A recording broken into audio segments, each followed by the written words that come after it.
जळगाव जिल्ह्यातल्या एरंडोलमधल्या वरडखेडमध्ये विजेचा धक्का लागल्यानं एकाच कुटुंबातल्या 5 जणांचा मृत्यू झाला। एका शेतकऱ्यानं आपल्या शेतात वन्यजीवांपासून संरक्षण करण्यासाठी शेताभोवती तारेचं कुंपण घालून त्यात विजेचा प्रवाह सोडला होता।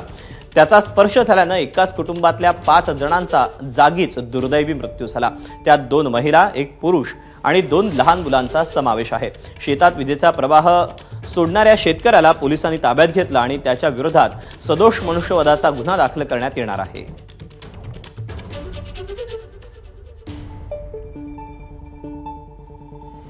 तपासणी केल्यानंतर तिथं वायर्स काढलेलं वायर्स दिसून आलेलं आहे। मग त्याच्या अनुषंगाने जे संबंधित ओनरला पोलीस स्टेशनला चौकशीसाठी आणले होते। जनावरांपासून म्हणजे शेताने वाचवण्यासाठी काही वायर्स लावल्या होत्या आणि त्या वायर्सला काल रात्री त्यांनी वीज सोडल्या होत्या।